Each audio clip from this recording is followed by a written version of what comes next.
Your 3 wins, 47 points, 49, 52 points. Your 2 losses, 7 points. What do you guys have to do to bump up that offensive consistency?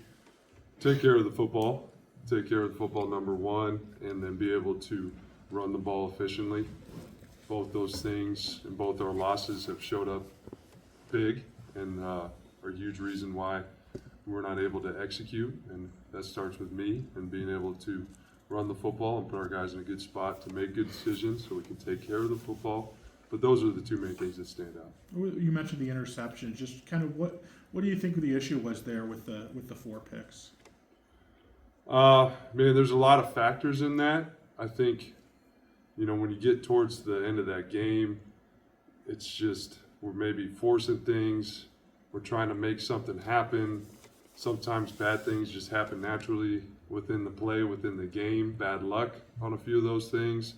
But again, I think we don't want to put ourselves in that position where we're pressing and trying to force things to happen because of what we did earlier in the game. That's still the primary factor. What did you think overall about how Maddox played? Very tough, physical. He still made a ton of plays for us. He extended a lot of drives with his feet. He showed incredible toughness. There's still so much that you can take from that game in a positive way for him. Nobody obviously is going to take it harder than him in those turnovers, but it's a learning experience. It's a learning experience for me, for our offense, for Maddox, something that we got to grow in because obviously in both our losses, that's been a big factor for us. He was rolling out a lot. I know some of it was designed, some of it seemed like he was just a little quick to move, maybe when he didn't have to at times. Can he see better when he's moving out and he likes doing that, or what did you see on some of those? I think it's a combination of both. Some of it is designed to get him out. Some of it, he was, rushed based on the pressure we were giving up. Some of it he probably left too early, and you'll admit that. So it's just a combination of factors that we got to get better at, and I got to help the entire offense get better at, so he can feel confident just playing his game. When the run game isn't as efficient as you want it to be, what are you seeing going on? If it's not efficient, When it's not as efficient as you want it to be, what's happening? yeah, a lot of it is kind of maybe a breakdown here or there. We really got to execute. If we get 2-on-1 as far as combinations, we really got to be 100%. We got to execute those combinations and eliminate penetration with somebody getting beat, or if it's movement that's causing that. If we can get our backs into the second level, we can stay efficient. It might not be explosive, but we're going to stay efficient. So a big part of that is me and my job schematically to make sure that we have the appropriate numbers and angles, and then a big part of that is continuing to improve on the details so we can execute those 2-on-1s where you got to win as an offensive line. 13 penalties over the weekend, 10 of them was on the offense. I think it's been an issue just through the season with false starts and this and that. Why do you think that's the case, especially with the offense? Yeah, there's some of those are effort. I'll never get on a guy for an effort play that could really go either way. There's a lot of those that showed up in the game, and then the pre-snap has continued to be a problem, and we're trying to find a lot of different solutions. But we have to be able to be dynamic in the pre-snap. It's given us an advantage a lot of times already this year, so we can't shy away from that. But we have to get it fixed, and we have to improve it, and we're working on that right now. And we can't beat ourselves and put ourselves in those long D&Ds. Especially is communication versus cadence, do you think?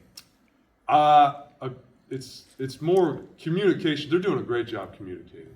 I really think it boils down to focus in the moment, and obviously that's a great atmosphere. And for a lot of those guys, right, that's new to them. That's not an excuse, but we got to figure out a way where we can be consistent with our focus. Because again, we've been doing it for a while as far as our operation, what we like to do in the pre-snap, and it's helped us a lot of times this year, but it's also hurt us. So we cannot beat ourselves like we did last game, and we're working on it. Especially those pre-snap penalties, is there something actionable that coaches can do to help fix this, or Coach T said it might just be nerves or whatever? No, there's always something we can do on our end to help them, but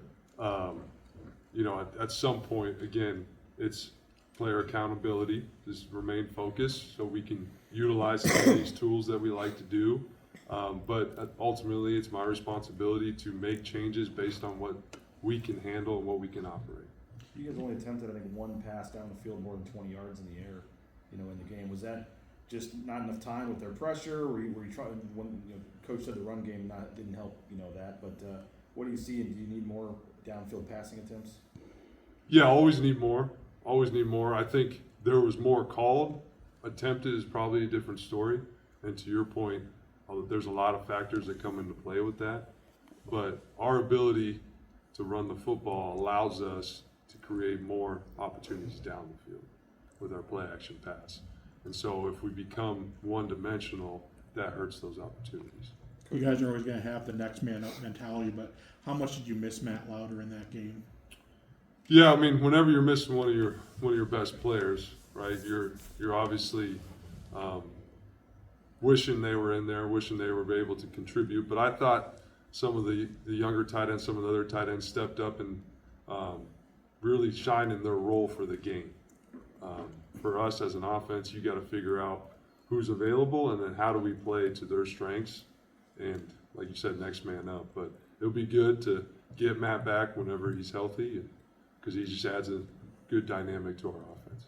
What do you make of the receiver? Coach said after the game, didn't think the receivers were winning a lot of one-on-ones or getting separation. And he said he saw a little more when he, a little better than he thought when he watched the film. But what do you make of the receivers and trying to help out Maddox by, getting open? Yeah, I think that was great competition for them. And I think Coach Miller does a really good job finding a lot of creative ways to give them an advantage. And they did win quite a bit. And it's something that we got to continue to work on and get better at. But that's a competitive game. That's what it's going to be. It's going to be back and forth. And we got to continue to find ways to help those guys get an advantage in those situations. But we got enough great playmakers at that position that can still win one-on-ones consistently. And again, everybody as an offense has to do their job. Has to do their job to allow those guys to get the ball.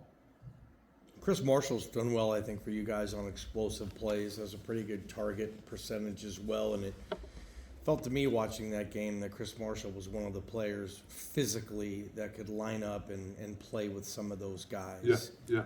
And any emphasis maybe to make him more of a focal point in the fast passing game, Nate, and just get your best players the ball as much as you can? Yeah, I think he's always an emphasis, but I think from my perspective, there's always a timing aspect to that.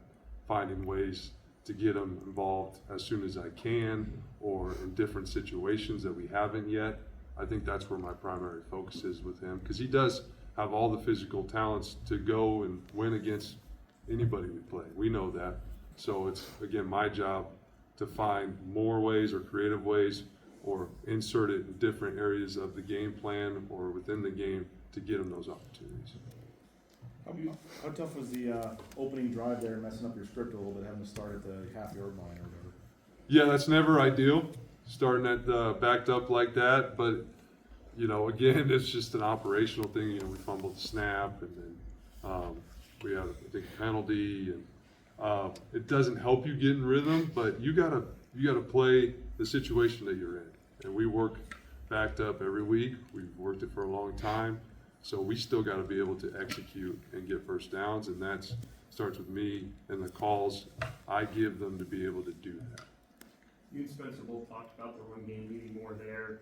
When you adjust for sacks, you had 4 yards per carry, 53% success rate. And so some of the underlying numbers there were solid. What more on film do you guys see that you want to see on the run game? Yeah, that's just the standards higher than that. It needs to be higher than that. It should be. We have the guys to do it. Like I said, it's me putting our guys in the best position to play fast and be successful, and then continuing to work on some of the fundamentals and technique aspects of the run game that are going to allow us to not only be explosive, but just stay efficient. And I think, at times we didn't execute like we should. And 4-point, carry, that's good, but we got to be better than that, just with who we have and the style of offense that we want to be. with Roger hurting, you guys had to shift around the offensive line a little bit. Do you feel that that contributed to some of the protection issues? No, I think those guys battled. I really do. I think Mason, you know, he was a freshman All-American at guard. I thought he did a great job stepping up in there and playing. Zach battled.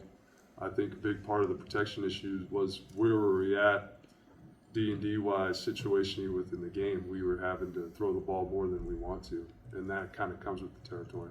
But I thought those guys really battled. I was proud of them. You had a nice drive going there to start the second half, and then obviously had that penalty, and then kind of stalled and didn't even have a field goal. But just how tough was that?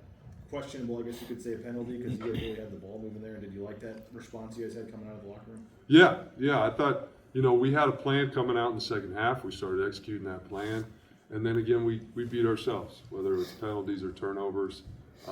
Again, that penalty was an effort play that I think, again, can be called any way, but I'm never going to get on a player for unbelievable effort. So it's unfortunate, but we still got to take care of the football and not beat ourselves with the penalties, because that's the main factor. That's what you look at in both losses. Very similar in how we played and how we did not execute in the second half. Looking at New Mexico, I mean, Jackson Ack is everywhere on the field for Yeah. them. Just what do you guys have to do to neutralize him? Yeah, he's a great player. You can tell he really gets the whole defense in rhythm with his communication. He's played a lot of football. He does a lot of great things for them. A big part of it is just sticking with our scheme and being able to go out and execute. I think if we do that, he's always going to make plays, but we're going to be able to do what we do at the end of the day, and that's still the focus. It's internal. How do we continue to get better? But he is a phenomenal player. A lot of fans have asked why you guys don't run more trick plays. What's kind of your philosophy there? I know you didn't run a ton. They didn't run a ton last year, with Cutter. But is that something that maybe you need to, when the offense is stalling time, try to dig in that bag a little bit? Or Yeah, I think it's situational. You know, we definitely have it in our arsenal, but I think it's game specific, it's situation specific. It just hasn't come out for whatever reason, and I know the fans want it. I also know, defenses are good these days. There's not a lot of room for error, so you got to be smart about how you use your funk or tricks or anything like that.